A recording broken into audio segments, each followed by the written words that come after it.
And this is not just an idea that I'm coming up with. There's actually a lot of companies that follow the MVP version. I think almost all successful companies follow that MVP version. And the two examples that I want to bring to you right now are Spotify and Airbnb. I don't know if you remember or if you were one of the early users of Spotify, because I think they launched in Europe.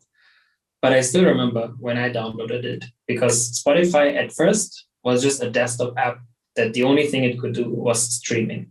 I mean, today it's still a desktop app that does streaming, right? But it also does so much more. It's also a mobile app. It has offline listening. It has podcasts. It has recommendations. It has group listening. You see what other people are listening, all of these different features.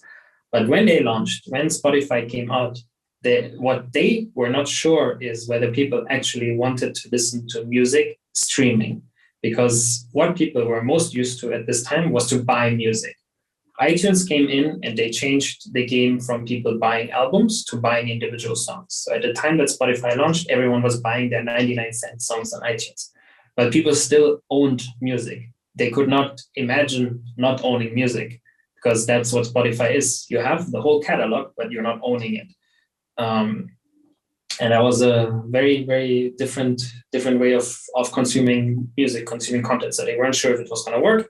They built the MVP, and now they're one of the most valuable companies in the world. Similarly, Airbnb.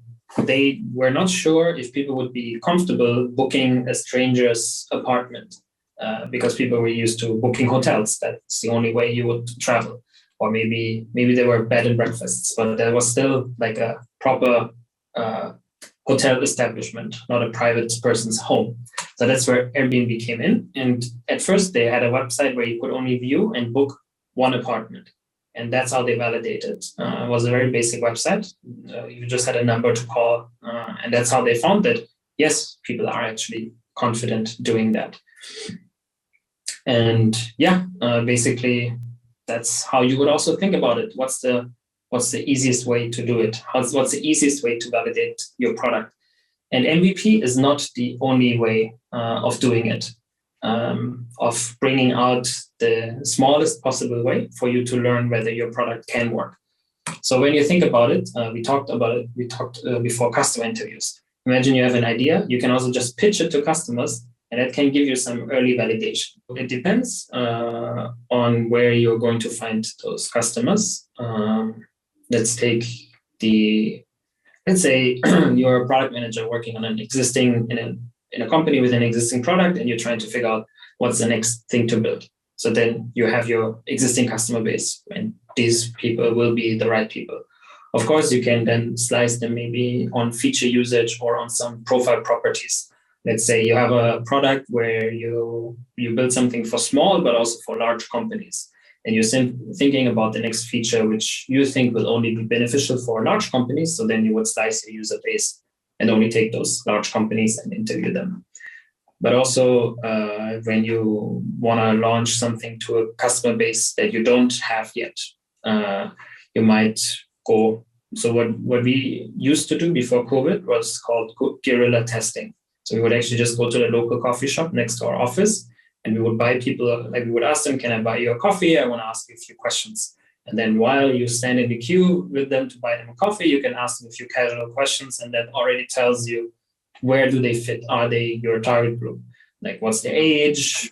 What is their consumption? Like what apps do they use? And that gives you some idea. Then you go through with the customer interview, and then in the end you can still say, okay, I interviewed these 10 people and 5 of them were my target group, something like that.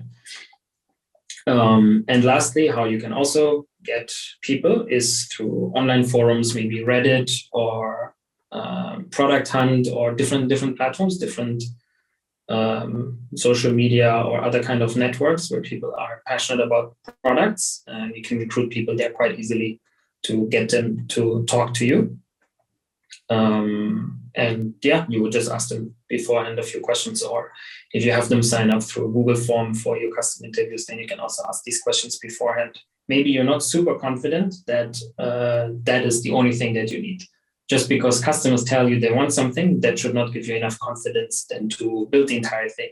You might still want to work on an MVP approach, But you could say, okay, now I've done my early validation. That gives me some ideas of how I can do my MVP. Then maybe you would want to work on a prototype first. So we mentioned it before. A design prototype is where a design team would come out with what is the product going to look like in picture form, not actually developed product. That you can show that to users, and it gives you even more ideas of some more validation that you're on the right track. Then you could work on the MVP, and then lastly, you could work towards the complete product. And if you think about along this axis here of effort, the effort increases from custom interviews to complete product, but also your confidence increases. How are you going to know that your product is going to work? Is, of course, by building the complete product. That's your 100% way to know whether the product that you have in mind is going to work, by building it. But that's also the most effort. So you need to try to find the sweet spot between effort and confidence. And that's usually the MVP. But also sometimes people actually don't even get to the stage of MVP. They do custom interviews and people tell them, I don't need this. And then you prevented wasting a lot of effort by getting your engineers to build it, getting your designers to design it, getting your marketing team to launch something.